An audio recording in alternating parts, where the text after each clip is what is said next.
안녕하세요. 인성서 위드성서 여정의 바라키입니다. 오늘은 요셉과 형제들 이야기를 하려고 합니다. 창세기 50장 15절에서 26절의 말씀입니다. 창세기의 마지막 이야기입니다. 이제 야곱의 아들들인 12형제 이야기의 에필로그입니다. 요셉의 형들은 아버지가 돌아가시자 그동안 요셉이 그들을 잘 대해준 것이 아버지께 대한 애정 때문이었을 것이라고 생각하며 불안해합니다. 요셉이 우리에게 적개심을 품고 우리가 그에게 저지른 모든 악을 되갚을지도 모르지 하고 생각하여 형제들은 모여서 이야기를 나누었을 것 같습니다. 그리고는 요셉에게 사람을 보내어 말을 전하게 합니다. 아우님의 아버지께서 돌아가시기 전에 이렇게 분부하셨네. 너희는 요셉에게 이렇게 전하여라. 너의 형들이 내게 악을 저질렀지만 제발 형들의 잘못과 죄악을 용서해 주어라. 그러니 아우님은 그대 아버지의 하느님의 이 종들이 저지른 잘못을 용서해 주게. 형들이 중재자를 보내어 전하는 말은 아마도 형제들이 함께 심사숙고해서 고른 단어들로 만든 문장이었을 것입니다. 형들은 자신들의 행실을 악, 잘못, 죄악이라는 단어로 강조하며 표현하고 용서를 구합니다. 용서해 달라는 말은 형들과 요셉 사이에서 여기에 처음 나타납니다. 제발 형들의 잘못과 죄악을 용서해 주어라 하며 요셉이 지극히 사랑했던 아버지의 이름으로도 용서를 구하고, 그러니 아우님은 그대 아버지의 하느님의 이 종들이 저지른 잘못을 용서해 주게 하며 자신들의 말로도 용서를 구합니다. 형들이 전하는 말을 듣고 요셉은 또 웁니다. 형들의 말을 듣고 요셉은 무엇을 느꼈기에 울었을까요?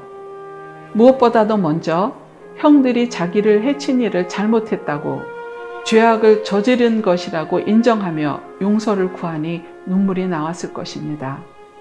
그리고 아버지가 아직 돌아가시기 전에 형들이 자신에게 한 일이 악임을 알고 있었고 그들이 한 일을 잘못과 죄악이라고 명시적으로 말하며 용서해 주라고 했다는 말을 통해 아버지가 아들들 사이에 일어난 일에 대해서 시시비비를 가려주었기에 밝혀진 공정에 눈물을 흘렸을 수도 있습니다.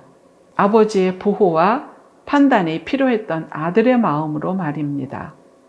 사실 형들이 베냐민을 데리고 곡식을 사러 왔다가 그 대상이 요셉이라는 것을 알게 되고 나서 가나안으로 돌아가 어떻게 요셉이 이집트에 살아있게 되었는지를 아버지에게 이야기했는지, 아니 그 전에 그를 자신들이 팔아버리고는 마치 짐승에게 당해 죽은 것처럼 아버지한테 거짓을 고했었다고 고백을 했는지 안 했는지 알 수가 없습니다.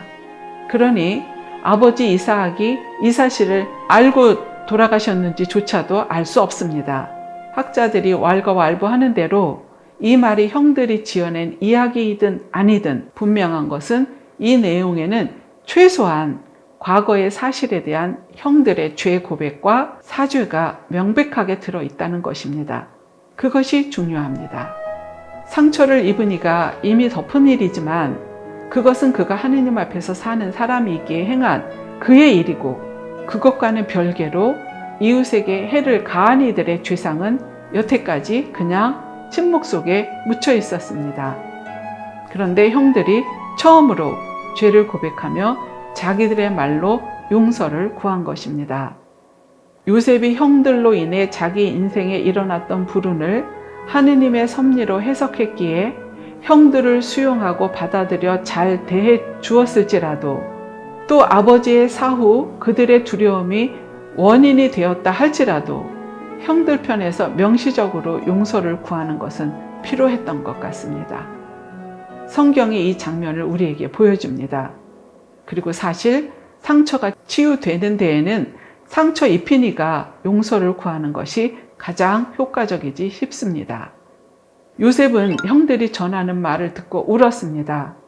분노를 일으키고 호통을 친 것이 아니라 울었다는 소식에 용기를 냈는지 이제 형들이 직접 와서 그 앞에 엎드려 이제 우리는 아우님의 종들일세 하고 말합니다. 그러자 요셉이 그들에게 대답합니다. 두려워하지들 마십시오. 내가 하느님의 자리에라도 있다는 말입니까? 형님들은 나에게 악을 꾸몄지만 하느님께서는 그것을 선으로 바꾸셨습니다. 그것은 오늘 그분께서 이루신 것처럼 큰 백성을 살리시려는 것이었습니다. 그러니 이제 두려워하지들 마십시오. 내가 여러분과 여러분의 아이들을 부양하겠습니다. 그들이 행한 것이 악인 것은 맞지만 분명히 하느님께서 그것을 통해 큰 일을 하신 것이라고 명시적으로 말해줍니다. 이렇게 요셉은 그들을 위로하며 다정하게 이야기하였다고 합니다.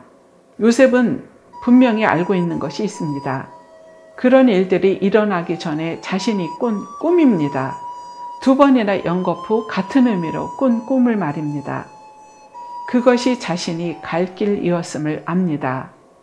그 꿈이 이뤄지는 데에 형들이 한 그 방법밖에 없었는지는 알 수 없지만 벌어진 일 안에서 하느님께서 악을 선으로 바꾸신 것은 인정하고 받아들인 것입니다.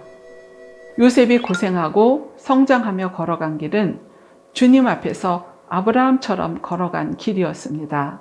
나는 전능한 신이다. 너는 내 앞에서 살아가며 흠없는 이가 되어라. 요셉은 자기 인생길에서 하느님의 뜻을 읽어냈습니다. 그것은 오늘 그분께서 이루신 것처럼 큰 백성을 살리시려는 것이었습니다. 그렇기에 형들의 두려움을 알아 형들을 위로하고 다정하게 말을 할 수 있습니다. 형들도 걸어온 길이 있습니다. 그들이 보인 것은 지난 후회 속에 남은 베냐민을 살뜰히 살피고 아버지의 마음을 헤아리며 인정한 것입니다. 그리고 이제 마지막으로 자기들이 악을 행하여 죄를 지은 형제에게 용서를 구하고 화해를 청한 것입니다. 이 또한 필요한 여정이었습니다. 살면서 악이나 잘못, 죄악을 행하며 사는 우리이기에 말입니다. 계속 걸어가는 방법은 용서를 구하는 것입니다. 그리고 너무도 다행스럽고 고맙게도 요셉이 용서를 해 주었습니다. 12이나 되는 형제들, 서로 다른 어머니들, 성장 과정에서부터 겪은 차별 대우, 불만, 시기 등 숱한 일들이 있었는데 이제 이 12이 화합하는 모습을 보여줍니다. 이렇게 해서 요셉과 그 아버지의 집안이 이집트에 자리 잡고 살게 됩니다. 이스라엘의 12아들이 살면서 아들, 딸을 보면서 이스라엘 민족이 형성되어 갑니다.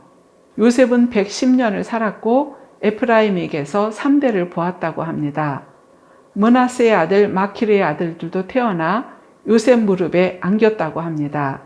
이 내용은 주님께서 아브라함과 이삭과 야곱에게 주신 약속, 후손에 대한 약속이 성취되었다는 증거입니다.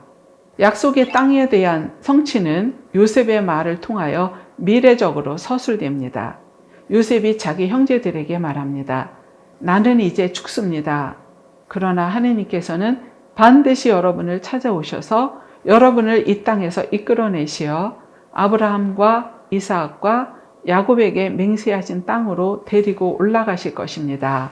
요셉이 자기 형제들에게 말했다는 표현 때문에 그가 형들보다 먼저 죽은 것처럼 생각할 수도 있으나 나이가 더 적은 요셉이 먼저 죽을 특별한 이유는 없으며 여기서 자기 형제들에게라고 번역된 아히후는 넓은 의미에서 친척들, 이스라엘의 후손들을 가리킨다고 봅니다.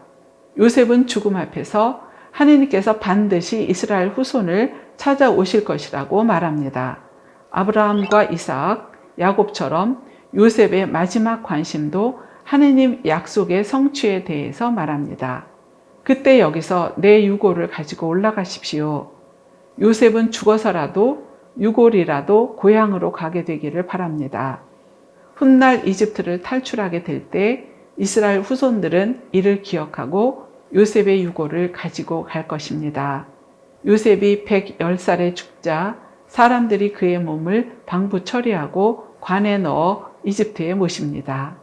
야곱의 자손들, 곧 이스라엘 자손들이 이렇게 이집트에서 자리를 잡고 오래오래 살게 됩니다. 탈출기에 기록되기를 이스라엘 자손들이 이집트에서 산 기간은 430년이다. 430년이 끝나는 바로 그날 주님의 모든 부대가 이집트 땅에서 나왔다라고 합니다. 바라키와 함께 성소 안에서 성소와 함께 여정을 걸으며 창세기 12장에서 50장에 나온 성경의 사람들을 만났습니다. 그들이 하느님과 함께한 이야기를 들으시며 나 자신의 이야기가 조금은 엮어지셨나요? 함께 해주셔서 감사합니다. 다음 이야기로 찾아뵙겠습니다.